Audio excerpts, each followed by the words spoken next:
Hello students, trigonometry का first lecture attend कर चुके हैं। आज सेकेंड लेक्चर है ट्रिग्नोमेट्री का।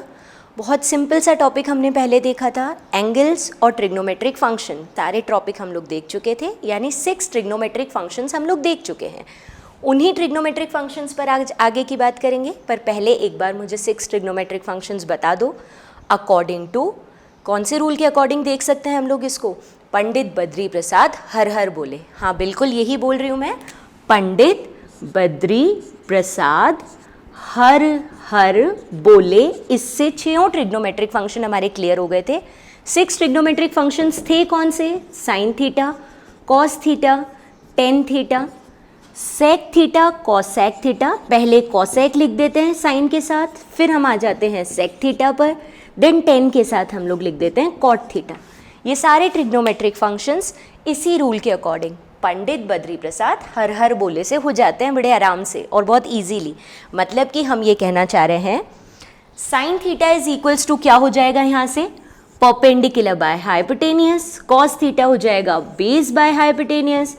Ten theta is perpendicular by base. Cosec जो कि साइन का उल्टा होता है, साइन का अपोजिट होता है, वो क्या बन जाएगा?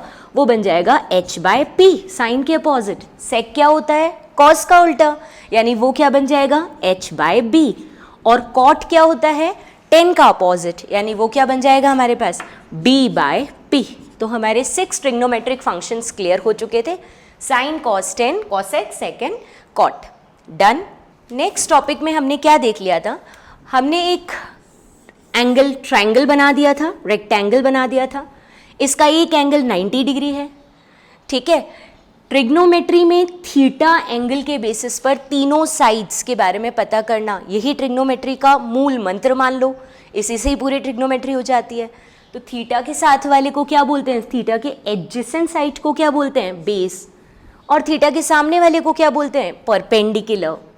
और जो सबसे बड़ी साइड होती है ना, उसको क्या बोलते हैं? इस सबसे बड़ी वाली साइड को बोलते हैं हम लोग हाइपोटेनियस। तो इसके बेसिस पर हमने पाइथागोरस थ्योरम से भी इन 6 टी फंक्शंस में रिलेशन निकाल दिए थे, है ना। ये जो 3 हमने लिखे हुए हैं, बेस, हाइपोटेनियस और परपेंडिकुलर, पता है हम सबको कि पाइथागोरस रिलेशन के अकॉर्डिंग हाइपोटेनियस स्क्वायर क्या होता है? बोलते चलना है तुम सबको जो जो आता है। Hypotenuse square is base square plus perpendicular square, ठीक है। आप चाहो तो किसी को ही पहले लिख दो, कोई फर्क नहीं पड़ता, P square plus B square. और इस पाइथागोरस थ्योरम में हम लोगों ने इसमें h का डिवाइड करके कई सारे रिलेशंस निकाल दिए थे। 1 is equals to P square by H square plus का B square by H square. एक रिलेशन तो ये निकाल लिया था हमने, किया था ना।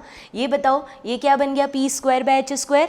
पी बाय एच अभी 2 मिनट पहले देखा था साइन थीटा, तो ये sine square theta. B by H क्या दिखा था? कॉस थीटा, तो ये कॉस स्क्वायर थीटा। ये रिलेशन कब से जानते हो? 10th से, 9th से, 8th से। ट्रिग्नोमेट्री पहली बार कब आई थी? तब से ये रिलेशन सबको आता है। Sign square theta plus cos square theta is 1। और सेम यही रिलेशन हम लोग कैलकुलेट कर सकते हैं अगर हम h का डिवाइड नहीं करते और p का डिवाइड कर देते। तो जब हम p का डिवाइड करते हैं तो हमारे पास रिलेशन क्या आ जाता है? h square by P square is equals to 1 plus B square by P square. अच्छा बताओ h बाय पी क्या था? हाइपोटेनियस बाय परपेंडिकुलर क्या था? वो तो साइन का उल्टा वाला था, कॉसेक, है ना। तो ये रिलेशन क्या बन गया? कॉसेक स्क्वायर थीटा प्लस नहीं आ रहा है, इक्वल्स 1 प्लस क्या आ रहा है? Base by perpendicular. Perpendicular by base 10, तो base by perpendicular cot theta, बिल्कुल ठीक है। तो ये हो जाएगा कॉट स्क्वायर थीटा। तो ये हमारा सेकेंड रिलेशन भी हमारे सामने आ गया। एंड सिमिलरली और क्या बच गया? h का डिवाइड हो गया, p का डिवाइड हो गया, अब क्या बच रहा है? अब सिर्फ b बच रहा है। तो यहाँ पर b का भी डिवाइड कर दो। तो b का डिवाइड कर दोगे तो h square by B square is equals to P square by B square plus 1, ठीक है ना। अच्छा बताओ h बाय b क्या है? तो cos तो क्या था? b बाय h, तो h बाय b cos का उल्टा हो गया, यानी कौन सा रिलेशन आ गया हमारे पास? Sec square theta is equals to p by b, perpendicular by base, ये तो सबको आता है, टेन थीटा होता है, यानी ये हो गया हमारा टेन स्क्वायर थीटा प्लस 1, या बोल दो 1 प्लस टेन स्क्वायर थीटा। तो ये 3 रिलेशन भी हमने लास्ट क्लास में निकाले। कनेक्ट करने के लिए हम उस क्लास को रिवाइज करके आगे बढ़ रहे हैं। तीनों रिलेशन सामने है हमारे। 1 is equals to sine square theta plus cos square theta is equals to 1 बोल दो, ठीक है। 1 plus cot square theta is equals to cosec square theta और 1 plus tan square theta is equals to sec square theta. Done, यहाँ तक की सारी बातें क्लियर हुई।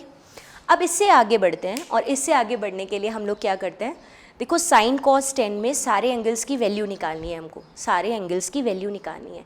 बट क्या तुम मुझे इतना बता सकते हो कि कॉमनली कौन कौन से एंगल्स की वैल्यू पॉजिटिव होती है और किन की नेगेटिव होती है? हाँ, मैंने यही पूछा है, कॉमनली कौन कौन से एंगल्स की वैल्यू पॉजिटिव होती है और किन की नेगेटिव होती है, ये बता सकते हो क्या? ये बता दोगे तो वैल्यू तो बाद में आराम से सीख लेंगे। ठीक है, तो स्टार्टिंग यहीं से करते हैं। तो कैसे देखते हैं कि कौन से एंगल्स की वैल्यू पॉजिटिव होती है और कौन से एंगल की वैल्यू नेगेटिव होती है, उसको देखने का तरीका सीखते हैं। आप मुझे बताओ, एंगल्स क्लॉकवाइज पॉजिटिव हैं कि एंटी क्लॉकवाइज पॉजिटिव है? लास्ट क्लास वाली बात पूछ रही हूँ, रीड किया होगा, सुना भी होगा अच्छे से, वापस बताओ। हाँ, एंगल एंटी क्लॉकवाइज वाले पॉजिटिव होते हैं और क्लॉकवाइज वाले नेगेटिव। तो हम एंटी क्लॉकवाइज एंगल से स्टार्ट करते हैं। सपोज ये रेफरेंस लाइन ले ली, ये वाला डायग्राम पिछले लेक्चर में भी बनाया था, उसी से आगे कनेक्ट होगा। ये रेफरेंस लाइन ले ली, इसको हम एंगल कह देते हैं 0 डिग्री। ठीक है, अब यहाँ से आगे बढ़ते हैं, कौन सी डायरेक्शन में? Anti clockwise.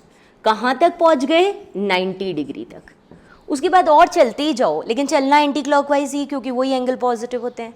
तो आप आगे चलोगे तो कहाँ पहुँच गए? 180 डिग्री। फिर एंटी क्लॉकवाइज चलते रहो, कहाँ पहुँच गए? 270 डिग्री। और आगे चलते जाओ, कहाँ पहुँच गए? 360। हाँ, हो गया ना पूरा साइकिल कंप्लीट टिल 360, लेकिन कौन सी डायरेक्शन? Anti clockwise direction. अब बताओ 0 to 90 वाले क्वाड्रेंट को क्या नाम दिया था? बिल्कुल ठीक, फर्स्ट क्वाड्रेंट। 180 तक के क्वाड्रेंट को क्या नाम दिया था? Second quadrant. और ये वाला कौन सा है? Third quadrant till 270, and 270 to 360 is fourth quadrant. बिल्कुल ठीक है ये। ठीक है, चारों क्वाड्रेंट बन गए। अब रूल सीखना प्लस माइनस का। पता है इस रूल को बोलते हैं या तो कास्ट रूल या ASTC रूल। हाँ हाँ, कास्ट, अरे वो कास्ट वाला नहीं, हिंदू मुस्लिम ये वाला कास्ट नहीं बोल रही हूँ। ठीक है, ये सब कास्ट नहीं, कास्ट रूल है। क्या होता है ये? फर्स्ट वाला जो क्वाड्रेंट तुमने लिख रखा है, इस फर्स्ट क्वाड्रेंट में ऑल पॉजिटिव होते हैं। ऑल पॉजिटिव, ऑल मतलब 6 ट्रिग्नोमेट्रिक फंक्शन, साइन से लेकर cos 10 cosec तक के सारे 6 ट्रिग्नोमेट्रिक फंक्शन पॉजिटिव होते हैं। और पता है सेकंड वाले में, इस सेकंड वाला क्वाड्रेंट जो है ना, इसमें कौन पॉजिटिव होता है? साइन। साइन पॉजिटिव मतलब 90 to 180 की वैल्यूज़ किसके लिए पॉजिटिव होंगी? साइन के लिए। थोड़ा सोच के बताओ, क्या मुझे बोलने की ज़रूरत है कि कॉसेक साइन का उल्टा है, तो जो साइन के लिए पॉजिटिव होगा वहाँ कॉसेक के लिए भी पॉजिटिव होगा। हाँ, इस क्वाड्रेंट में साइन और कॉसेक दोनों पॉजिटिव होंगे। और थर्ड वाला क्वाड्रेंट जो दिख रहा है ना, 180 to 270, इस क्वाड्रेंट के अंदर कौन पॉजिटिव होता है? क्या जानते हो? 10 पॉजिटिव। अगर जानते हो तो, नहीं है तो सुन तो सीख लो। और फोर्थ वाले क्वाड्रेंट में कौन पॉजिटिव होता है? Cos positive. तो 10 जहाँ पॉजिटिव है उसके साथ कौन होगा? अब खुद दिमाग लगाओ। हाँ, कॉट। और जहाँ कॉस पॉजिटिव है वहाँ कौन पॉजिटिव होगा साथ में? बिल्कुल ठीक, सेक पॉजिटिव होगा। ठीक है, तो मैंने यहाँ नहीं लिखा कॉसेक, यहाँ नहीं लिखा कॉट, यहाँ नहीं लिखा सेक, वो तो आप खुद ही समझ जाओगे, ये भी होंगे। बाकी तो ये चारों कहाँ पॉजिटिव है, यानी इसमें सब पॉजिटिव, इसमें साइन, इसमें 10 और इसमें कॉस। अभी थोड़ा नाम के अकॉर्डिंग ध्यान से देखो, क्या तुम्हें ये दिख रहा है क्या कि यहाँ C है, यहाँ A है, यहाँ S है और यहाँ T है? तो इस रूल को क्या नाम देना चाहिए? CAST क्या होता है? हाँ, CAST होता है कास्ट रूल। Cast rule. तो बोलो, मैंने पहले ही कह दिया था कि this rule is known as cast rule. अरे कोई रटना नहीं है, आपको तो दिख ही रहा है ना CAST, इसलिए याद हो गया। और नहीं तो इस रूल का दूसरा नाम क्या हो सकता है? ASTC rule. ASTC all sine 10 और कॉस पॉजिटिव हो रहे हैं यहाँ पर। ये रूल क्लियर हो गया सबको? ठीक है, ये यहाँ पर हमारा पॉजिटिव वाला रूल सबके सामने क्लियर है। डन। अब एक दो एग्जाम्पल्स बता दो इसके, तो हमें पता लग जाए कि हमें ये रूल समझ आया है। आप मुझे ये बताओ, अगर हम लोग बात करना चाह रहे हैं साइन 60 डिग्री, कॉस 60 डिग्री और टेन 60 डिग्री, मैं वैल्यू नहीं पूछ रही हूँ, वैल्यू मत बताने लग जाना, मैं सिर्फ इतना सा पूछ रही हूँ कि इनमें से पॉजिटिव कौन है, नेगेटिव कौन है। तो क्या इतनी सी सिंपल सी तो बात है, 0 to 90 डिग्री में सब पॉजिटिव होते हैं, तो हर किसी की वैल्यू क्या आने वाली है यहाँ पर? पॉजिटिव, सिंपली, है ना। और ऐसे ही अगर आपके पास 60 डिग्री ना होकर मैं एंगल्स को यहाँ चेंज कर दूँ, लाइक मैं यहाँ लिख दूँ 120 डिग्री, साइन 120, कॉस 120 और टेन 120, बताओ जी कौन से क्वाड्रेंट में आ गए हम लोग? Second quadrant. कौन होता है सेकेंड क्वाड्रेंट में पॉजिटिव? साइन। ठीक है, तो बाकी सब नेगेटिव, तो ये पॉजिटिव, ये नेगेटिव, ये नेगेटिव। हाँ, यही तो सिखाया था रूल के अंदर। उसको एग्जाम्पल में अप्लाई कर रहे हो। और अगर ये एंगल और बदल दूं तो मैं सपोज यहाँ 120 की जगह हम लोग एंगल कर दें 210 डिग्री। सोच चुके होगे कि थर्ड क्वाड्रेंट में है, सिर्फ 10 क्या आने वाला है, पॉजिटिव, और ये दोनों कैसे आने वाले हैं, नेगेटिव, वही लिखा। ठीक है, और लास्ट एक एग्जाम्पल और बता दो, पता है जो एग्जाम्पल बोलूँगी फोर्थ क्वाड्रेंट वाला होगा, ठीक है ना। अगर हम लिख रहते हैं 330 डिग्री या 300 डिग्री, तो वो किसके लिए पॉजिटिव और किसके लिए नेगेटिव होगा, साइन 300, कॉस 300 और टेन 300। कौन पॉजिटिव है फटाक से, पॉजिटिव है सिर्फ कॉस, बाकी सब कैसे हैं, नेगेटिव। साइन हो तो नेगेटिव, टेन हो तो नेगेटिव। इसी रूल को सिखाने के लिए, प्लस माइनस साइन को सिखाने के लिए आपको ये वाला कास्ट रूल सिखाया। डन, ये टॉपिक भी हो गया। अब हमारा अगला टॉपिक क्या आएगा, जिसमें हम साइन कॉस टेन की वैल्यूज़ निकालना सीखेंगे। 0 डिग्री टू 90 के उस सीखेंगे, और 90 से आगे की वैल्यू तो बड़े आराम से खुद ही बना लेंगे, ठीक है ना, वो करते हैं। हाँ, तो अब हम लोग सीख लेते हैं साइन कॉस टेन कॉस के सबकी जो वैल्यूज़ हैं वो निकालना सीख लेते हैं। साइन तो सीख लिए, मतलब प्लस माइनस नोटिफिकेशन तो सीख लिए, अब हम सीखते हैं इनकी वैल्यूज़ कैसे निकालते हैं। तुम्हें याद है 10th क्लास में तुमने सीधा याद की थी 0 डिग्री 30 डिग्री, और तुम्हें याद भी आ रही होंगी कुछ कुछ वैल्यूज़, लेकिन मैं ये चाह रही हूँ कि तुम्हें यही पता लग जाए कि ये निकालते कैसे हैं, ये कैलकुलेट कैसे करते हैं। तो आ जाओ कुछ वैल्यूज़ कैलकुलेट करना सीखते हैं, या तो अपने आप करनी है बट एक बार सीख लेते हैं, ठीक है ना, ताकि हमारे हर न्यूमेरिकल हमसे ईजीली हो सके। स्टार्ट करते हैं विथ 45 डिग्री। 45 डिग्री के एंगल से स्टार्ट करते हैं। वही ट्रायंगल ले रहे हैं, वही हमारे पास 90 डिग्री वाला जो हमने ट्रायंगल लिया था वहीं से बात स्टार्ट करें। ये एंगल 90 डिग्री है, ठीक है, इसको नहीं लिखते हैं, ज़रूरत नहीं है ना, इसलिए नहीं लिख रहे हैं, आपको दिख ही रहा है कि ये 90 डिग्री है। आप तो स्टार्ट करो इस बात से कि ये एंगल कितना लिया है, 45। क्या ये समझते हो कि एक एंगल 45 है, ये 90 है, टोटल तीनों एंगल 360 होते हैं, तो ये तो अपने आप ही 45 हो गया, क्योंकि टोटल 360 करना है, ये 45 है तो ये भी 45 हो गया, तभी तो 180 बनेगा टोटल। तो जब एंगल सेम होते हैं तो उसके सामने वाली साइड्स भी सेम होती है, एंगल सेम तो उसके सामने वाली साइड भी सेम। तो ये 45 तो इसके सामने वाली और इसके सामने वाली साइड्स को दोनों को मान लो x मान लिया। अब मुझे कहाँ बताने की ज़रूरत है कि पाइथागोरस थ्योरम से आप बड़े आराम से ये कर सकते हो कि हाइपोटेनियस क्या होगा। यहाँ पर परपेंडिकुलर कितना है और बेस कितना है, तो बेस है x, परपेंडिकुलर भी है x, हाइपोटेनियस कितना होगा, तो h square is equals to B square plus P square के according X square plus X square, so it is equals to what, it is equals to √2 of x। h की value आ गई, root ले लिया ना मैंने पूरे का, h की वैल्यू आ गई √2x। अब इनके बेसिस पर हम बड़े आराम से बता सकते हैं साइन 45 कॉस 45 और टेन 45। बताओ जी साइन 45 की वैल्यू क्या होती है, तो वही बद्री प्रसाद हर हर बोले, हाँ जी, मतलब अपने पास में क्या हुआ, b/h, बेस नहीं p/h, मैं नहीं गलत बोला, b/h नहीं p/h, perpendicular by hypotenuse. Perpendicular कौन है, x, और हाइपोटेनियस कौन है, √2x। लो जी, साइन 45 की वैल्यू 1/√2 आ गई। और cos 45 की वैल्यू क्या आएगी, cos 45 की वैल्यू यहाँ पर हमारे आएगी फिर base by hypotenuse, base is x, hypotenuse √2x, यानी ये वैल्यू भी कितनी आ गई, 1/√2। और tan 45 की वैल्यू क्या आएगी, तो tan 45 क्या होता है, परपेंडिकुलर बाय बेस, परपेंडिकुलर यहाँ x है, बेस यहाँ x है, दोनों x है, तो वैल्यू हो गई 1। तो देखो कितने आराम से हमने 3 वैल्यूज सीख ली हैं, साइन 45, cos 45 और tan 45, 1/√2, 1/√2 और ये 1। और ऐसे ही हम सारी वैल्यूज सीखते चल सकते हैं, ठीक है। 45 तो सीख लिया, अब हम आगे बढ़ते हैं 60 डिग्री और 30 डिग्री की वैल्यू निकालना सीखते हैं। तो 60 डिग्री 30 डिग्री दोनों एक साथ ही हो जाते हैं। आप सबसे पहले एक काम करो, लेट्स सपोज हमने एक ट्राइंगल बना दिया और इसकी तीनों साइड सेम ले ली, x, x और x। जब तीनों साइड सेम होती है यानी सारे एंगल्स कितने डिग्री के होते हैं, 60 डिग्री, तो हमारे ये सारे एंगल 60 डिग्री हैं, ये भी 60 है और ये वाला भी पूरा 60 है और ये भी 60 है। डन ना। अब एक काम करते हैं, एक परपेंडिकुलर ड्रॉ करते हैं, यहाँ से लेकर एक सीधी सीधी परपेंडिकुलर लाइन यहाँ ड्रॉ कर लेते हैं। आप बताओ क्या इसने एंगल को 2 इक्वल पार्ट्स में डिवाइड किया, तो इस वाले एंगल को क्या बोल देंगे, 30 डिग्री, और ये वाला भी 30। ये जो साइड थी, अगर एक बात बताओ, हम x ना बोलकर इन सारी साइड्स को 2x नाम दे देते तो केवल इतनी सी तो बात है कि साइड सेम रखनी है, वैल्यू भले ही कुछ ही दो। तो ये जो बेस 2x है उसका ये जो हाफ आपने किया, आधा जो किया वो तो x बन गया ना। मैं एक साइड का ट्रायंगल हटा देती हूँ, ताकि आप आराम से देख पाओ कि this angle is 60, this is 30, ये 2x, ये x, यानी क्या क्या मिल गया, यहाँ मिल गया base is x, hypotenuse is 2x। जल्दी से बता दो कि परपेंडिकुलर क्या होगा, कैसे निकाले, पाइथागोरस थ्योरम से, यानी h square is equals to b square plus of p square, 2x का square is 4x square is equals to x square plus of p square and p square is equals to 4 - 1 is 3x square, p is equals to √3x। लो जी, हमें perpendicular, base, hypotenuse सब पता लग गए। अब हम क्या निकाल सकते हैं यहाँ से, यानी हमें ये पता लग गया ये 2x है, ये x है, तो ये वाला कितना है √3 ऑफ x। बताओ जल्दी से कि साइन 60 की वैल्यू क्या होगी, साइन 60, हाँ क्या होगी इसकी वैल्यू, साइन 60 की वैल्यू होगी परपेंडिकुलर बाय हाइपोटेनियस, यानी कि √3x upon of 2x, √3x upon of 2x कितना बन गया √3/2, आता है ना ये तो ऑलरेडी।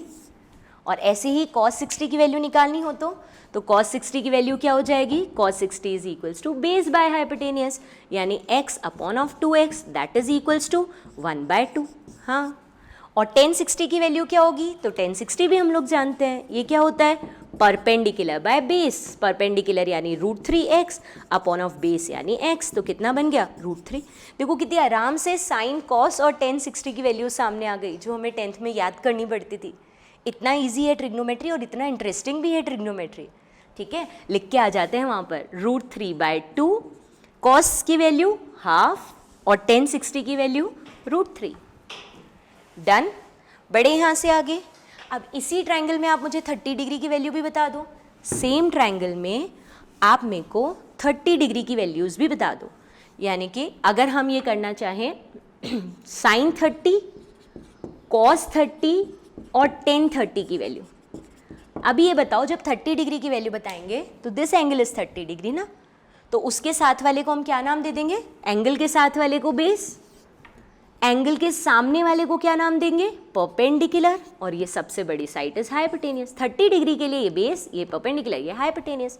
अब वैल्यूज बताओ, साइन 30 कैसे निकालेंगे, परपेंडिकुलर बाय हाइपोटेनियस, यानी यहाँ परपेंडिकुलर हो गया x, 30 वाले एंगल के लिए perpendicular is x upon hypotenuse is 2x। हाँ, सिंपली 1/2 साइन 30 की वैल्यू।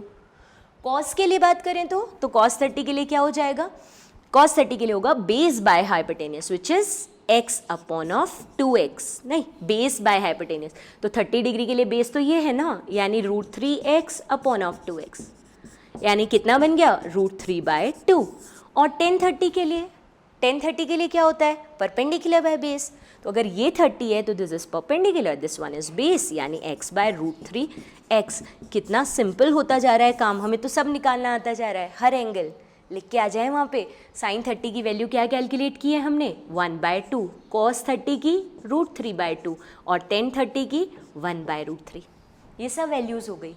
अब बताओ यहाँ बच क्या रहा है, अब क्या क्या रह गया, क्या क्या रह गया अब हमारे सामने, 0 डिग्री एंड 90 डिग्री, 0 डिग्री और 90 डिग्री। अब हम स्टार्ट करते हैं विद 0 डिग्री, 0 और 90 रहा ना, 0 से स्टार्ट करते हैं। आप नीचे देखते चलो, आपके सामने कोई फ़ोटो आ रही है, उस फोटो में क्या दिखता जा रहा है आपको, आपको दिख रहा है कि हम एंगल को शॉर्ट करते चल रहे हैं, एंगल को छोटा करते चल रहे हैं। एंगल जैसे जैसे छोटा होते होते 0 तक पहुंच रहा है, तो 0 के एंगल पर आपको दो चीज़ें मिक्स होती हुई दिख गई, मिल गई दो चीज़ें, कौन, हाइपोटेनियस और बेस। हाँ, एंगल छोटा होता गया तो हाइपोटेनियस और बेस तो मिल गए, इक्वल हो गए, और क्या 0 दिख गया, परपेंडिकुलर बिकम 0। तो 0 डिग्री के एंगल के लिए हाइपोटेनियस और बेस हो गए कॉमन और परपेंडिकुलर हो गया 0, ठीक है। तो अब ये बताओ कि अगर हम साइन 0 की वैल्यू निकालना चाहें, कॉस 0 की वैल्यू कैलकुलेट करना चाहें और tan 0 की वैल्यू कैलकुलेट करना चाहें, तो बड़े आराम से आप मुझे बता सकते हो साइन 0 क्या होता है, परपेंडिकुलर बाय हाइपोटेनियस, यानी इसके अकॉर्डिंग 0/h। कॉस 0 क्या होता है, बेस बाय हाइपोटेनियस, जो कि दोनों ही इक्वल थे, b/b बोल दो या दोनों को इक्वल करके सीधा 1 लिख दो, कट जाएंगे। और tan 0 की वैल्यू क्या है, tan होता है परपेंडिकुलर बाय बेस, tan 0 होता है परपेंडिकुलर बाय बेस, परपेंडिकुलर खुद 0 हो गया, इसलिए ये वैल्यू हो गई 0, ये हो गई 0 और ये 1। तो साइन 0 0 होता है, tan 0 भी 0 होता है, लेकिन cos 0 1 होता है। आ रहे हैं समझ, क्लियर हो रहे हैं। यहाँ वैल्यू लिख के आ जाते हैं 0 1 0। अब बताओ इस टेबल में लास्ट एंगल कौन सा बच गया, अब इस ट्रायंगल में हमारा जो लास्ट एंगल बच चुका है, इस टेबल का last angle is 90 degree. 90 degree देखने के लिए 90 डिग्री के लिए आप फिर से देखो, नीचे एक डायग्राम दिख रहा है आपको, दिख रहा है डायग्राम। इस डायग्राम में क्या करते चल रहे हैं, एंगल बड़ा करते चल रहे हैं, एंगल को इंक्रीज़ करते चल रहे हैं। तो जैसे जैसे एंगल इंक्रीज़ होता जा रहा है वैसे वैसे आपका दो चीज़ें मिल गई। कौन सी दो चीज़ें मिल गई, हाइपोटेनियस और परपेंडिकुलर, और एक ज़ीरो भी हुआ है। कौन ज़ीरो हो गया, बेस ज़ीरो हो गया। दिख रहा है ना, आराम से देख लो, हाइपोटेनियस और परपेंडिकुलर मिल गए और बेस ज़ीरो हो गया। मतलब मैं यहाँ क्या कह दूँ, base become zero and hypotenuse and perpendicular equal हो गए। तो बस जिस तरीके से ये सब निकली है इंटरेस्टिंगली, उतने ही मज़े से हम लोग साइन 90, कॉस 90 और टेन 90 की वैल्यू बहुत बढ़िया कैलकुलेट कर सकते हैं। साइन 90 का फॉर्मूला अब बार बार मैं थोड़ी बताऊंगी, बोलते जाओ ना, P/h और ये B/h और ये परपेंडिकुलर बाय बेस, यानी साइन 90 कितना हो गया यहाँ से देखा जाए तो P और H तो सेम थे, तो P और H सेम हो गए थे, इसका मतलब साइन 90 कितना हो गया, 1 है ना, कट गया। और बेस ज़ीरो हो गया था, ज़ीरो हो गया तो ज़ीरो बाय समथिंग है ज़ीरो, और टेन 90 परपेंडिकुलर हमारा P है और बेस हमारा ज़ीरो हो चुका है। Something by zero is infinity. ओहो, साइन 90 की वैल्यू 1, कॉस 90 की 0, लेकिन टेन 90 तो बढ़ते बढ़ते कहाँ पहुँच गया, टिल इन्फिनिटी। तो यहाँ लिख देते हैं हम लोग ये इन्फिनिटी, साइन 90 1, कॉस 90 0। सारे एंगल्स 0 to 90 डिग्री, सारे एंगल्स आपने खुद ने निकाल लिए। मतलब 10th क्लास से डिफरेंट पॉइंट पर आ गए कि हम तो खुद ही निकाल पाए सारे। डन। इससे आगे भी निकाल सकते हैं, लेकिन ये देखो ये सारे एंगल पॉजिटिव हैं या कुछ नेगेटिव भी है, पॉजिटिव या negative, all positive, because 0 to 90 is first quadrant और फर्स्ट क्वाड्रेंट में सारे एंगल्स पॉजिटिव होते हैं। ठीक है, बढ़े आगे। तो अब 0 से आगे की वैल्यू सीखने के लिए क्या करें, तो 0 से 90 तक की वैल्यूज़ हो गई। इसके आगे के लिए हम लोग एक काम करते हैं। देखो वैसे तो अगर सिंपली याद भी करना चाहते हैं ना यहाँ तक की वैल्यूज़ भी, तो अगर मेरे सामने ये सब नहीं लिखा होता, 0, हाफ, 1/√2, √3/2 और 1, ऐसे ना भी लिखा होता है इसके आगे की वैल्यूज़, तो देखो कॉस की वैल्यू तो जस्ट साइन के अपोजिट करके लिख रहे हो, 1 इधर, √3/2 इधर, 1/√2 यही है, 1/2 इधर, 0 इधर, है ना। जिस तरह से साइन आगे बढ़ा, कॉस उसका उल्टा आगे बढ़ गया, 1 से चालू हुआ और 0 तक चला गया, यूँ हो गया। डन। फिर 10 के लिए देखते हैं, तो साइन बाय कॉस, तो बस आप इसको डिवाइड करते चलते ना तो भी ये 0 दिख जाता, इसको डिवाइड करते 1/√3 दिख जाता, इसको डिवाइड करते 1, यहाँ डिवाइड करते √3 और 1/0 करते तो इन्फिनिटी। बच्चों इन्फिनिटी वर्ड का मतलब अनडिटरमाइंड होता है, इन्फिनिटी वर्ड का मतलब इन्फिनिटी नहीं होता, अनडिटरमाइंड बाय दिस फॉर्मूला, इससे नहीं डिटरमाइन कर सकते। समझ पा रहे हो। आगे बढ़ते हैं यहाँ से। देखो जो तुमने 0 to 90 की वैल्यू लिखी है उन्हीं वैल्यूज़ को उल्टा करके यहाँ लिख दो। मैंने जितना जितना गैप लिया था 0 to 30, 45, 60, 90, जितना गैप था उतना ही गैप आगे लिया है। 30 का गैप, फिर 15 का गैप, उसके बाद 30 का गैप, 15 का गैप, फिर 30 का गैप एंड सो ऑन। आपने जो ये वैल्यूज़ लिखी हैं उनको अपोजिट करके यहाँ लिखते जाओ। यानी अपोजिट करने का मतलब सिर्फ मैं इतना कह रही हूँ, 1 के बाद ये था, ये लिख दो। फिर उससे पहले क्या था, 1/√2, ये लिख दो। फिर उससे पहले क्या था, हाफ, वो लिख दो। और उससे पहले का 0। सिंपली यूँ चल गए, वो की वही वैल्यूज़ यहाँ लिख दी। लेकिन आप बताओ ये क्वाड्रेंट कौन सा है, 90 के आगे टिल 180 कौन सा क्वाड्रेंट है, सेकेंड क्वाड्रेंट। सेकेंड क्वाड्रेंट में कौन पॉजिटिव होता है, साइन, तो यहाँ पर ये सब आंसर्स पॉजिटिव होंगे। और कॉस में भी ऐसे ही चलना हो तो कॉस में भी ऐसे ही चलना हो तो इट इज़ वेरी सिंपल।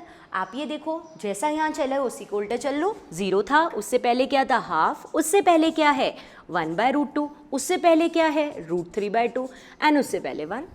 लेकिन फिर याद रख लेना सेकेंड क्वाड्रेंट में हो, सेकेंड क्वाड्रेंट में कौन पॉजिटिव होता है, साइन, कॉस नहीं होता। तो कॉस की वैल्यू हम यहाँ कैसे लिख देंगे, नेगेटिव। और 10 के लिए भी जाना हो तो या तो साइन बाय कॉस करके चले जाओ या फिर वही बैक चले जाओ। साइन बाय कॉस भी कर सकते हो और यूँ बैक भी जा सकते हो। तो साइन बाय कॉस करो या बैक करो, तो यहाँ √3 आ गया, ये कटा तो 1 आ गया, ये कट हुआ तो 1/√3 आ गया और ये कट हुआ तो 0 आ गया। 0 बाय समथिंग इज 0। डिवाइड करते चलना है आपको तो, या फिर आप यहाँ से वो बैक भी चल सकते थे। लेकिन क्या ध्यान रखना है, सेकेंड क्वाड्रेंट। सेकेंड क्वाड्रेंट में कौन होता है पॉजिटिव, सिर्फ साइन। कॉस और 10 कैसे होते हैं, negative, that's why minus. Clear हो रहा है, इसीलिए हमने माइनस लिखा। हाँ, हम और एंगल लिख सकते हैं, जैसे 180 के बाद हम लोग 360 भी लिख सकते हैं, और आप चाहो तो एक एंगल हम लोग यहाँ ऐड कर देते हैं, 270 और उसके बाद हम अगला एंगल देख लेते हैं 360। दो वैल्यूज़ और लिखवा देती हूँ, कोई प्रॉब्लम ना हो इसलिए देखते चल रहे हैं, ठीक है। 270 की वैल्यू वही होती है जो 90 की है, लेकिन क्वाड्रेंट पहचान लेना, यानी कि साइन 90 की वैल्यू 1 थी तो 270 की भी 1 ही होगी, कॉस 90 की 0 थी तो 270 की भी 0 होगी, और 1090 की इन्फिनिटी यानी अनडिटरमाइंड थी तो 270 की भी इन्फिनिटी यानी अनडिटरमाइंड होगी। लेकिन हम कौन से क्वाड्रेंट में हैं, हम अगर 270 पर जाते हैं, हम नीचे जा चुके हैं, नीचे साइन नेगेटिव होता है तो यहाँ पर हम साइन को क्या लेंगे, नेगेटिव। 0 को तो नेगेटिव लिखने की ज़रूरत नहीं है, 10 इन्फिनिटी भी 270 के आगे सारे ही नेगेटिव है तो 10 270 को भी नेगेटिव लेते हैं। लास्ट एंगल कौन सा बच गया, 360। याद करो, एक पूरा साइकिल घूम के आते हैं तो 360 एंगल होता है, यानी जहाँ 0 था वहीं पर क्या बना, 360, जहाँ 0 था वहीं क्या बन गया, 360। तो 0 की जो वैल्यू है that is the value of 360। 0 की 0 1 0 थी तो 360 की भी 0 1 0 हो गई। आपको ये सारी वैल्यूज़ 10th में आती थी, और आई थिंक पूरी ना आती हो तो 90 तक की तो आती थी। उन सारी वैल्यूज़ को हमने एक बार लिख लिया, और लिखा ही नहीं है, निकालने का तरीका भी सीखा और फिर याद करने का भी तरीका सीखा कि कैसे आगे जाना है, फिर उसी को बैक रिपीट करना है। साइन में जो आगे गए, कॉस में उसी का उल्टा चले हैं। मेरी बात समझो, यहाँ पर वीडियो को 1 मिनट के लिए पॉज करना और ये टेबल खुद रिपीट करके देखना, खुद बना कर देखना। चाहो तो 2 बार रिपीट करके सुन लेना कैसे बनाई, उसके बाद पॉज करके आप खुद बनाना इसको, ठीक है। उसी के बाद आगे के टॉपिक पे चलेंगे। अब हम कुछ बातें नेगेटिव एंगल के बारे में भी कर लेते हैं। नेगेटिव एंगल क्या होते हैं, एंटी क्लॉकवाइज एंगल्स कैसे थे, पॉजिटिव, तो क्लॉकवाइज एंगल्स कैसे होंगे, नेगेटिव। एंटी क्लॉकवाइज पॉजिटिव थे तो क्लॉकवाइज नेगेटिव होंगे, ठीक है ना। तो ये जो आपके क्वाड्रेंट्स हैं, ये जो चारों क्वाड्रेंट्स हैं 0 to 90, 180, 270 और 360 वाले क्वाड्रेंट की मैं बात कर रही हूँ, फर्स्ट, सेकेंड, थर्ड और फोर्थ क्वाड्रेंट में अगर आपने देखा था तो यहाँ तो सब पॉजिटिव थे, यहाँ S साइन पॉजिटिव था, यहाँ T यानी 10 पॉजिटिव और यहाँ C यानी कॉस पॉजिटिव। तो अगर आप क्लॉकवाइज चलने लगे, नेगेटिव एंगल्स पे चलने लगे, तो हम लोग कहाँ पहुँच जाएंगे नेगेटिव एंगल में चलते ही, देखो हम सारे थीटाज ले रहे हैं लेस देन 90, ठीक है। तो हम जैसे ही क्लॉकवाइज चले हम फोर्थ क्वाड्रेंट में पहुँच गए। तो मुझे खुद बताओ कि अगर मेरे पास लिखा हुआ है sine minus theta, cos minus theta और 10 माइनस थीटा लिखा हुआ है, तो आप माइनस थीटा लेते ही 90 से छोटा लेते हैं, आप फोर्थ क्वाड्रेंट में आ गए ना। तो कौन सी वैल्यू पॉजिटिव आनी चाहिए और किसकी नेगेटिव आनी चाहिए, बिल्कुल सही है, कॉस की वैल्यू कैसी आनी चाहिए, पॉजिटिव, क्योंकि हम फोर्थ क्वाड्रेंट में आ चुके हैं। और बाकी दोनों फोर्थ क्वाड्रेंट में कैसे होते हैं, नेगेटिव, यानी माइनस साइन थीटा और माइनस 10 थीटा। क्लियर हुआ क्या, यानी कि जब भी हम फोर्थ क्वाड्रेंट में आ जाते हैं, क्लॉकवाइज एंगल्स ले लेते हैं, तो सिर्फ साइन और 10 दोनों नेगेटिव आते हैं, और कॉस थीटा की वैल्यू कैसी आती है, पॉजिटिव। साइन 10 नेगेटिव और कॉस की वैल्यू होती है पॉजिटिव, ठीक है ना। साइन -30, कॉस -30 और 10 -30 का आंसर आएगा साइन 30 माइनस 10 30, लेकिन कॉस पॉजिटिव 30। डन। तो एक टॉपिक और हो गया हमारा, वो ये हुआ कि नेगेटिव एंगल्स को कैसे लेते हैं। अब इससे आगे बढ़ते हैं, हम अगले टॉपिक की तरफ चलते हैं। अब हम कुछ और रूल सीखते हैं। आप मुझे ये बताओ कि अगर हम एक पूरा साइकिल घूम के आ जाते हैं, अगर हम लोग एक पूरा साइकिल घूम के आ जाते हैं और वो एंगल में ऐड कर देते हैं, तो क्या कुछ फ़र्क पड़ेगा, नहीं समझे। एक एंगल लिखा हुआ है थीटा, और उस थीटा के साथ हम एक कंप्लीट साइकिल घूम के आके फिर उस एंगल को लिखना चाहे। लाइक ये एंगल था थीटा कहीं पर बना हुआ, और मैं एक पूरा साइकिल घूम के वापस इधर आ जाऊँ, पहुँच तो उधर ही जाएंगे ना, क्या फ़र्क पड़ा। यानी कि थीटा में 2 पाई या फिर इसी को बोल दो 360 ऐड करने से कोई फ़र्क पड़ा, नहीं पड़ा। एक और साइकिल घूम के आ गए तो कोई फ़र्क पड़ेगा, नहीं। तीसरा घूम के आ गए, नहीं। चौथा घूम के आ गए, मतलब जितने साइकिल घूम के आओ पहुँच तो इधर ही रहे हो ना। यानी अगर हम लोग 2n पाई एंगल को देखें तो कुछ फ़र्क पड़ रहा है या वो थीटा जैसा ही हो रहा है, थीटा जैसा ही तो हो रहा है। एक साइकिल घूमो, 3 घूमो, 4 घूमो, 10 घूमो, पहुँच तो वहीं रहे हो, तो वो सेम थीटा हो जाएगा।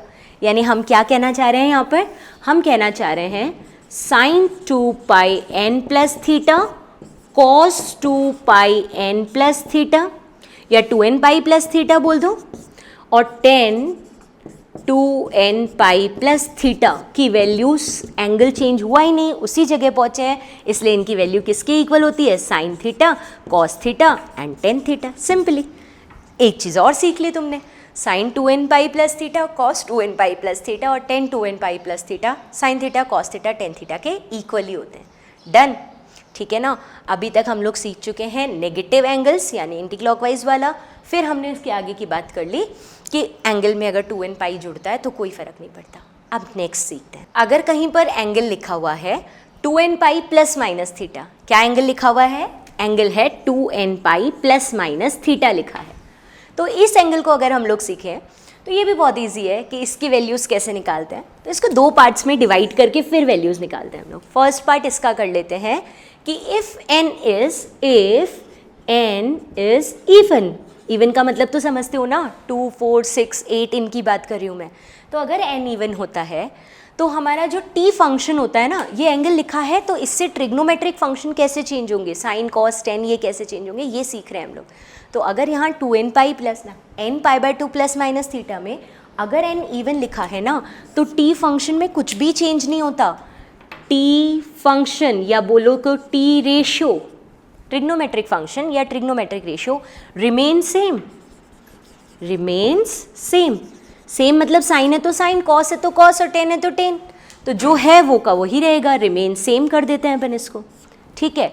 और साइन लेते हैं according to quadrant, sine is according to quadrant, sine quadrant के अकॉर्डिंग लेते हैं, यानी कि sine is according to quadrant, जो भी क्वाड्रेंट है ना उसके अकॉर्डिंग साइन ले लेते हैं, ठीक है। कुछ सीखते हैं पहले इस पर, फिर बात करेंगे आगे, इसी पॉइंट पर सीखते हैं, ऑड वाले पर अभी नहीं सीखेंगे। आप मुझे ये बताओ, अगर मेरे सामने लिखा हुआ है साइन पाई प्लस थीटा, ये पाई कब आ सकता है? जब आपने n की वैल्यू क्या ली है बोलो। ये पाई सिर्फ तब आ सकता है जब n की वैल्यू 2 ले रखी है, तो बन गया ना इवन वाला मेथड। या अगर मेरे सामने लिखा हुआ है साइन पाई माइनस थीटा, ये कब पॉसिबल है? ये सिर्फ तब पॉसिबल है जब हमने n की वैल्यू 2 ले रखी है। तो प्लस माइनस थीटा कुछ भी हो, लेकिन n की वैल्यू ऑन इवन ले रखी है, इवन ले रखी है तो ट्रिग्नोमेट्रिक फंक्शन चेंज नहीं होता, यानी ये साइन थीटा का साइन थीटा ही रहेगा, कुछ भी चेंज नहीं होगा। लेकिन sine is according to quadrant, plus minus sine quadrant के अकॉर्डिंग लेना है। तो लगे हाथ हम एक काम कर लेते हैं, यहाँ पर क्वाड्रेंट भी बना के रखते हैं। ये क्वाड्रेंट बना दिए। आपको सबको पता है कि फर्स्ट क्वाड्रेंट में तो ऑल पॉजिटिव है, सेकंड क्वाड्रेंट में तो साइन पॉजिटिव है, सेकंड क्वाड्रेंट में साइन पॉजिटिव, थर्ड में 10 पॉजिटिव और फोर्थ में कॉस पॉजिटिव है। तो इसके अकॉर्डिंग मुझे बताओ कि साइन पाई, ये रहा पाई 180 डिग्री, ठीक है। पाई प्लस थीटा कौन से क्वाड्रेंट में आ गया? थर्ड क्वाड्रेंट में। और थर्ड क्वाड्रेंट में साइन कैसे होते हैं? नेगेटिव। लेकिन sine pi minus theta, theta कम करो, आपको सबको पता है ना थीटा लेस देन 90 वाले पर ही बात चल रही है हमारी सारी। पाई माइनस थीटा यानी सेकेंड क्वाड्रेंट में आ गया और सेकेंड में साइन पॉजिटिव होते हैं। तो जब भी n की वैल्यू इवन होती है तो t फंक्शन को चेंज ही मत करो, जो था वो का वही लिखो, लेकिन साइन किसके अकॉर्डिंग लो, किस क्वाड्रेंट में आप पहुंच गए। यानी अगर आप थर्ड क्वाड्रेंट में पहुंच गए तो साइन नेगेटिव और सेकेंड क्वाड्रेंट में पहुंच गए तो sine positive. Is it clear? और अगर यही साइन की जगह कॉस होते तो फटाफट से बता देना कि क्या आंसर आने वाले हैं। वही n इवन है, कॉस का कॉस ही रहने वाला है, कोई फ़र्क नहीं पड़ने वाला। लेकिन साइन कैसे लोगे? Cos pi plus theta third quadrant में cos negative, cos pi minus theta second quadrant, second में भी कॉस नेगेटिव, दोनों में कॉस नेगेटिव होते हैं। सीखे या नहीं? और यही चीज़ अगर हम लोग 10 के लिए लेते तो सिमिलरली सेम पॉइंट अगर 10 थीटा के लिए होता तो ये 10, ये भी 10, वही चीज़ इवन है, नो चेंज। इवन वाले कंडीशन में कोई भी चेंज नहीं करते, 10 का 10 ही लेंगे, साइन तो क्वाड्रेंट के अकॉर्डिंग लेंगे, 10 का 10 ही लेंगे। अब बताओ 10 पाई प्लस थीटा कौन सा क्वाड्रेंट है? थर्ड, और थर्ड में 10 कैसा होता है? पॉजिटिव। और पाई माइनस थीटा कौन सा क्वाड्रेंट हुआ? सेकेंड में 10 कैसा होता है? नेगेटिव। तो आप ये रूल सीख गए कि जब भी n इवन ले रहे हो, जरूरी नहीं है n को जगह पाई ही लिखो, यहाँ आप 4 रख देते हैं तो 2 पाई हो जाता, यहाँ 6 रख देते तो 3 पाई है, तो पाई 2 पाई 3 पाई प्लस माइनस थीटा कुछ भी हो उसमें फंक्शन को एज इट इज़ लिखना है। साइन का साइन, कॉस का कॉस, 10 का 10, लेकिन साइन क्वाड्रेंट के अकॉर्डिंग चलाना है। एक बार इसको देख लो, क्लियर हुए सारे तुम्हें? फर्स्ट केस इवन वाला कंप्लीट होने के बाद हम सेकेंड केस ले लेते हैं जिसमें n ऑड हो, n ऑड हो। तो अगर n ऑड होगा तो क्या करेंगे? इवन था तो क्या किया था? t फंक्शन को चेंज नहीं किया था ना, लेकिन ऑड होता है ना, तो जो t फंक्शन या t रेशो, वही 6 को हम t फंक्शन t रेशो बोल रहे हैं ना, t रेशो या t फंक्शन क्या हो जाता है? चेंज हो जाता है, विल चेंज इन को फंक्शन। t फंक्शन और t रेशो चेंजेस इन को फंक्शन या को रेशो, एक ही बात है दोनों। अब ये क्या हुआ, ये को वर्ड किसके लिए आता है, ये होता है साइन का को फंक्शन कॉस और कॉस का साइन, साइन का को फंक्शन कॉस और कॉस का साइन, तो फिर 10 का क्या हुआ, कॉट। 3 टी फंक्शन के को फंक्शंस होते हैं, साइन का कॉस, कॉस का साइन और 10 का क्या होता है, कॉट, है ना। अगर इस तरह की बात है तो एन ऑड है तो टी फंक्शन को फंक्शन में चेंज हो जाएगा। और साइन कैसे लेते हैं बच्चों, तो sine is according to quadrant, जैसा पहले लिया था। आओ सीखते हैं इस चीज़ को, क्या बोला, कुछ एग्जाम्पल से सीखते हैं। ये बताओ, अगर हमारे सामने एक एंगल लिखा हुआ है sine pi by 2 plus theta, या लिखा है sine pi by 2 minus theta, ये 2 एंगल्स लिखे हुए, बताना ज़रा एन क्या है यहाँ पर, पाई बाय 2 प्लस थीटा और पाई बाय 2 माइनस थीटा में एन क्या है, तो एन यहाँ पर है 1, यहाँ भी एन क्या है 1, मतलब ऑड या इवन, हाँ ऑड, ऑड वाले में क्या करना है, को फंक्शन में चेंज कर लेना है, तो साइन का को फंक्शन क्या बना दे, कॉस, ठीक है, और यहाँ भी साइन का को फंक्शन क्या बना दे, कॉस। लेकिन रुको, क्वाड्रेंट भी तो देखोगे साइन के अकॉर्डिंग, साइन 90 प्लस थीटा कौन सा क्वाड्रेंट है, second, sine positive, sine 90 minus theta कौन सा क्वाड्रेंट है, फर्स्ट, फर्स्ट में भी सारे पॉजिटिव होते हैं। आया या नहीं आया, sine pi by 2 plus minus theta हो तो दोनों ही क्या बन जाते हैं, sine pi by 2 plus minus theta में दोनों ही प्लस कॉस थीटा बन जाते हैं, ठीक है ना। आगे बढ़े यहाँ से, अगर यहाँ साइन की जगह कॉस लिखा हुआ होता तो बोले, आपने ही तो बोला कि ये एन ऑड ले रखा है यहाँ पर, इधर भी लिख के देख लो, आपने बोला कि एन ऑड है, ऑड है तो क्या होगा, तो ऑड है तो को फंक्शन में चेंज हो जाएगा, कॉस चेंज हो जाएगा साइन में, कॉस साइन में चेंज होगा, साइन भी तो देख लो, pi by 2 plus theta second quadrant में कॉस नेगेटिव हो जाता है, pi by 2 minus theta second quadrant में कॉस नेगेटिव, लेकिन pi by 2 minus theta is first quadrant, इसमें कॉस पॉजिटिव हो जाता है। तो हमें वैल्यूज़ तो को फंक्शन की लिखनी है, लेकिन ये देख के चलना है कि किस क्वाड्रेंट में पहुँचे हो, उसी क्वाड्रेंट के अकॉर्डिंग साइन लेने हैं, डन। और लास्ट इसी का क्या देख सकते हैं, टेन थीटा के लिए, यही चीज़ हम लोग 10 के लिए देख सकते हैं। 10 का को फंक्शन कौन होता है, कॉट, तो 10 का यहाँ लिखना है तो हम को फंक्शन क्या लिख देंगे, कॉट थीटा, साइन भी लगवा दो, पाई by 2 plus theta in second quadrant 10 negative, pi by 2 minus theta is in first quadrant 10 positive. तो यहाँ देख लो सारा, क्या तुम्हें साइन, कॉस और 10 के लिए अगर अपना एन ऑड था तो उसके तीनों मेथड क्लियर हो पाए, डन। तो अब जो चारों पॉइंट तुमने सीखे हैं ना, उनको सारे एग्जाम्पल्स में अप्लाई करवा दो, यानी कि नेगेटिव एंगल वाला पॉइंट, एक साइकिल पूरा घूम जाते हैं तो वापस उसी जगह पहुंच जाते हैं, ये वाला point, n pi by 2 plus theta में फंक्शन सेम रहता है और n pi by 2 minus theta में वो को फंक्शन में चेंज हो जाता है। इन चारों पॉइंट्स को दिमाग में रखना और ये सारे एग्जाम्पल्स तुम सॉल्व करवा लेना, ठीक है। और क्वाड्रेंट तुम्हारे दिमाग में ऑलरेडी है कि फर्स्ट क्वाड्रेंट में ऑल पॉजिटिव, सेकेंड में एस, थर्ड में 10, फोर्थ में कॉट पॉजिटिव ना, फोर्थ में कॉस पॉजिटिव। अब ये बताओ, पहले वैल्यू बता दो फिर साइन भी बताते चलना। कॉस माइनस थीटा है, फोर्थ क्वाड्रेंट में है तो क्या लिख दें हम इसको, साइन माइनस थीटा है फोर्थ क्वाड्रेंट में है तो हम इसको लिख देंगे माइनस साइन थीटा, ठीक है। और पाई बाय 2 और minus theta, pi by 2 plus theta, दोनों ऑड वाले मेथड है, 1 आ रहा है इधर, है ना, ऑड वाले में क्या कर देते हैं, दोनों को को फंक्शन में चेंज कर देते हैं। ये सिर्फ तुम्हारे रिविजन के लिए चल रहा है।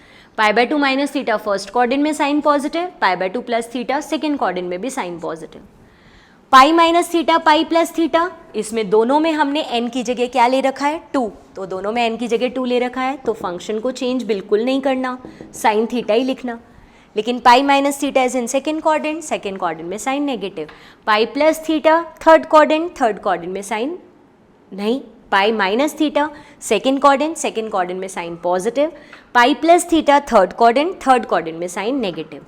फिर इन दोनों में आओ, इन दोनों को देखोगे तो क्या हो जाएगा, 2 पाई minus theta 2 pi plus theta, तो यहाँ पर भी हमने n की जगह 4 यानी इवन ही ले रखा है, तभी तो ये बचा। इवन है तो साइन को साइन में ही रहने देना, इवन है तो साइन को साइन में ही रहने देना। 2 पाई माइनस थीटा, 2 पाई यानी पूरा साइकिल, माइनस थीटा यानी हम फोर्थ क्वाड्रेंट में है, sine negative. 2 pi plus theta यानी वापस कौन से क्वाड्रेंट में आ गए, फर्स्ट क्वाड्रेंट में, साइन पॉजिटिव। यहाँ मैंने एक वैल्यू नहीं लिखी है, 3 pi by 2 minus theta and 3 pi by 2 plus theta, तो जब 3 पाई बाय 2 होता है तो वो वाला कौन सा मेथड होगा, ऑड, तो 3 पाई बाय 2 माइनस थीटा और 3 पाई बाय 2 प्लस थीटा को हम को फंक्शन में चेंज करके साइन को कॉस लिख सकते हैं और जिस क्वाड्रेंट में है उसके अकॉर्डिंग साइन ले सकते हैं। सिमिलरली आप यहाँ आ जाओ, इस वाले कॉस की वैल्यूज़ को बताओ। कॉस माइनस थीटा कौन से क्वाड्रेंट में आए? माइनस थीटा, फोर्थ क्वाड्रेंट में। कॉस कैसा होता है? पॉजिटिव। उसके आगे तुम रिलेशन बनाते चलो, π/2 माइनस थीटा और π/2 प्लस थीटा। n1 ले रखा है, ऑड मेथड है, तो फर्स्टली तो ऑड आती को फंक्शन बना दो। अब π/2 माइनस थीटा कौन सा क्वाड्रेंट हुआ? फर्स्ट, तो फर्स्ट में cos positive. π/2 plus theta second, second में कॉस नेगेटिव। ठीक है, फिर pi theta, pi minus theta, pi plus theta, n2 है तो हम इसको बड़े आराम से फंक्शन का फंक्शन ही रखते हैं, को फंक्शन नहीं बनाते हैं इवन इसलिए।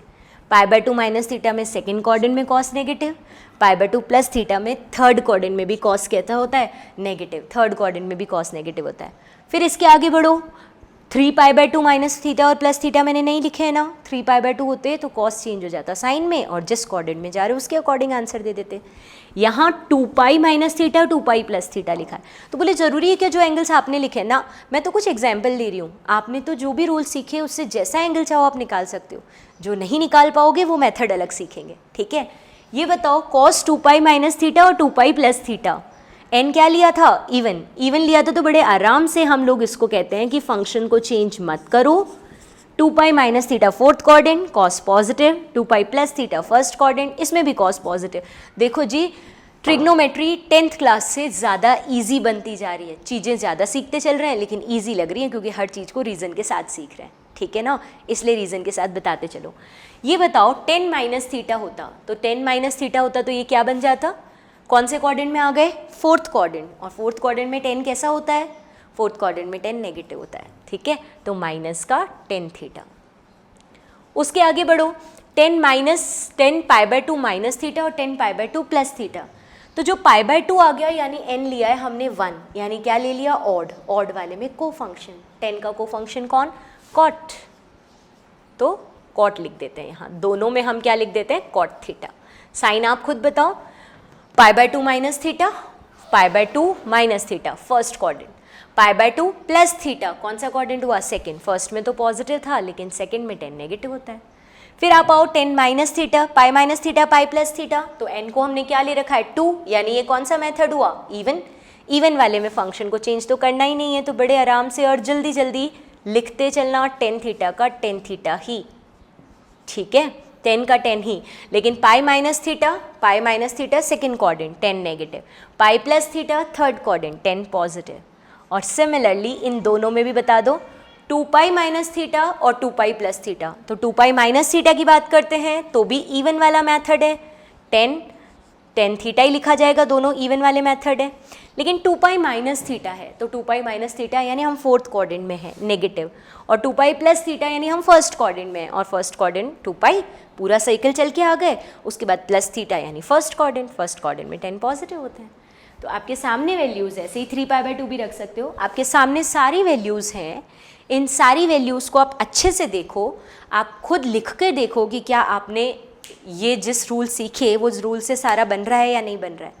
ठीक है ना, सारा बन पा रहा है? पॉज करना, लिखना, हर एंगल खुद बना के देखना, उसके बाद आगे बढ़ना। डन।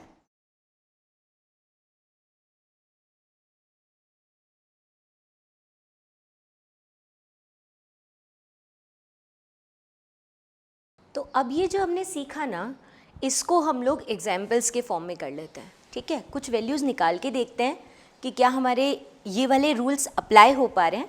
जैसे एक बात बताओ, ज़रूरी तो नहीं है ना कि सबको साइन 120 की वैल्यू याद ही हो। हम इन रूल्स के अकॉर्डिंग इसको कैलकुलेट करके देखते हैं। देखो, क्या हम इसको ऐसा लिख सकते हैं साइन 120 की जगह साइन 90 प्लस ऑफ 30, या फिर हम इसको ऐसे भी कर सकते हैं ना, साइन 180 माइनस 60। मेरे अकॉर्डिंग दोनों ही 120 हैं, हाँ या नहीं? अब ये बताओ कि जो तुमने साइन 90 प्लस 30 लिखा है, ये π/2 प्लस थीटा हुआ, और π/2 प्लस थीटा यानी कि ऑड वाला मेथड, मतलब हाँ, फंक्शन को फंक्शन में चेंज हो जाएगा, तो साइन किस में कन्वर्ट होगा? कॉस में। तो इसको कैसे लिख देंगे हम लोग? Cos 30 degree simply. और साइन 180 माइनस 60 तो हुआ पाई माइनस थीटा, और पाई मतलब n को क्या रखा है, इवन। इवन रखते ही क्या करना पड़ेगा हमको, को फंक्शन नहीं, फंक्शन वही रहेगा जैसा था, इसका मतलब साइन का साइन ही रहेगा, साइन 60। लेकिन दोनों ही सिचुएशन में क्वाड्रेंट के अकॉर्डिंग साइन लेते हैं। तो 120 सेकेंड क्वाड्रेंट में साइन पॉजिटिव होता है, इसलिए आंसर को पॉजिटिव ही लिखना। cos 30 की वैल्यू क्या होती है, √3/2। साइन 60 की वैल्यू क्या होती है, √3/2। देखो दोनों मेथड से सेम आंसर है। हमने ऑड वाला मेथड भी ले लिया और इवन वाला मेथड भी ले लिया, दोनों ही तरीके से आंसर सेम आया ना। तो अब तो मानते हो ना कि ये वाला फॉर्मूला काम आता है न्यूमेरिकल में। एक दो एग्जाम्पल और बताओ ताकि तुम्हारी प्रैक्टिस अच्छे से हो जाए। लेट्स सपोज cos 135 लेते हैं, cos 135 डिग्री को लेते हैं अपन। cos 135 डिग्री में हम इसको दो तरीके से लिख सकते हैं, cos 90 + 45, और दूसरा मेथड क्या है, cos 180 - 45। 90 + 45 और 180 - 45 दोनों मेथड लिख दिए हमने। अब ये बताओ, हुआ ना ये वाला ऑड वाला मेथड π/2 + 45, और ये इवन वाला पाई माइनस 45। तो क्या होता है ऑड वाले मेथड में, को फंक्शन में चेंज कर दो, यानी साइन 45 लिख दो। और पाई माइनस 45 यानी इवन वाले मेथड में क्या होता है, वो का वही रहने दो, फंक्शन बिल्कुल चेंज मत करना। साइन किसके अकॉर्डिंग लेते हैं दोनों में ही, क्वाड्रेंट के अकॉर्डिंग। कौन सा क्वाड्रेंट है ये, सेकेंड क्वाड्रेंट।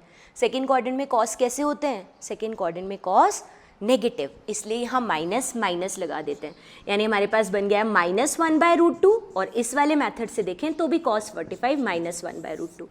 दोनों ही मेथड में हमारे पास आंसर सेम आ रहा है, -1/2, -1/√2। क्लियर हुआ, इस एग्जाम्पल में भी अप्लाई हो गया ये तो इसका मतलब हर किसी में होगा। तो एक लास्ट एग्जाम्पल और बता दो ताकि कॉन्फिडेंटली आंसर्स तुम दे पाओ। अगले एग्जाम्पल में मेरा वेट मत करना सॉल्व करने का, पहले तुम लोग सॉल्व कर लेना इसको। cos 210 डिग्री, इसको सॉल्व करके बताओ ज़रा। ऑड वाले मेथड में क्या बोलोगे, 90 वाले तरीके से, तो बोले यहाँ 90 तो है ही नहीं, आप इसको कह दो 270 - 60, या फिर आप इसको क्या कह दो, हाँ 180 + 30, दोनों मेथड से कह दो। 270 मतलब 3π/2 है ना, तो 3π/2 तो ऑड हुआ तो को फंक्शन में चेंज कर ले फटाफट से, साइन 60 लिख दे इसको। और 180 क्या हुआ, इवन हुआ, पाई तो इवन वाले मेथड में आता है ना, n π/2 वाले में n को 2 रखते हैं तब आता है। इसका मतलब इसमें तो फंक्शन चेंज ही नहीं करेंगे, कॉस का कॉस ही लिखेंगे। अच्छा बताओ दोनों में साइन कौन सा रखें, 210 डिग्री कौन से क्वाड्रेंट में है, थर्ड क्वाड्रेंट। थर्ड क्वाड्रेंट में कॉस कैसे होते हैं, नेगेटिव, केवल 10 पॉजिटिव थे, तो इसको नेगेटिव कर दो। साइन 60 की वैल्यू -√3/2 और cos 30 भी -√3/2। देखना मेथड कोई भी है आंसर सेम ही आ रहा है, मेथड कोई भी है आंसर सेम ही आ रहा है। अब तो क्लियर हुआ कि हाँ ये जो आज हमने सीखा उससे हम हर वैल्यू निकाल सकते हैं, बस हमें 0 to 90 की वैल्यूज़ याद होनी चाहिए। ठीक है, आज इतना ही रखेंगे। आप आज जो किया ना उसको एक बार फटाफट रूल्स के अकॉर्डिंग रिवाइज करवा दो ताकि हमें सब चीज़ें याद हो जाए। हमने आते ही सबसे पहले क्या देखा, ये देखा कि जो नेगेटिव एंगल्स होते हैं यानी क्लॉकवाइज मेजर करते हैं फोर्थ क्वाड्रेंट में जाकर, वो sine -θ minus sine theta, tan -θ भी -tan थीटा क्योंकि फोर्थ क्वाड्रेंट है, लेकिन cos -θ प्लस cos θ होता है, फोर्थ क्वाड्रेंट में cos पॉजिटिव होते हैं। ठीक है, फिर हमने सेकंड क्या देखा, एक साइकिल, 2 साइकिल, 4 साइकिल, 10 साइकिल, आप कितने साइकिल्स कंप्लीट करके आ जाओ थीटा चेंज नहीं होता, यानी 2πn + θ = थीटा। 2πn + θ = थीटा, चाहे साइन है, कॉस है या टेन है, उसमें थीटा ही बन जाएगा। ठीक है, फिर हमने थर्ड रूल देखा, इफ़ n π/2 + θ है, n π/2 ± θ है, उसमें n इवन है तो क्या होगा, n इवन है तो को फंक्शन में चेंज नहीं होगा, t फंक्शन सेम रहेगा, साइन क्वाड्रेंट के अकॉर्डिंग हो जाएगा। ठीक है, और अगर n π/2 ± θ में n ऑड है तो function will be change into cot functions और sine is according to quadrant. यही सीखे, इसी के क्वेश्चंस किए सारे, ये सारे क्वेश्चंस आप लोगों को क्लियर हो चुके हैं मेरे अकॉर्डिंग। ठीक है। अब क्या लगता है कि ट्रिग्नोमेट्री यहाँ तक अगर आप नोट्स भी रीड करो, वीडियो भी सुनो, तो आप सारे क्वेश्चन अटेम्प्ट कर पाओगे? तो ट्राई करना। प्रैक्टिस शीट में क्वेश्चंस दे रखे हैं, आंसर्स भी हैं बाद में, लेकिन आपको आंसर नहीं देखने, खुद सॉल्व करने हैं। जहाँ अटको उसके बाद आंसर चेक करके उसको करेक्ट करने की कोशिश करो। नहीं होता है हमसे डिस्कस करो, लेकिन हाँ बार बार देखो वीडियो को और अच्छे से बिल्कुल सीख लो कि इसके बाद हमें कभी सीखने की ज़रूरत ही ना पड़े। डन ना? क्लास के बिना भी आपको अच्छे से आ जानी चाहिए चीज़ें। नेक्स्ट आप ये बताओ कि क्या आपको अभी sine 2 degree, tan 15 degree, cos 75 degree, 15 degree ऐसी वैल्यूज सिखाई हैं? नहीं सिखाई हैं। 53 डिग्री, 37 डिग्री। तो हमारा नेक्स्ट टॉपिक इन्हीं वैल्यूज़ से रिलेटेड होगा। नेक्स्ट लेक्चर में हम यही वैल्यूज़ पढ़ेंगे। आज इतना ही रखते हैं। Thank you.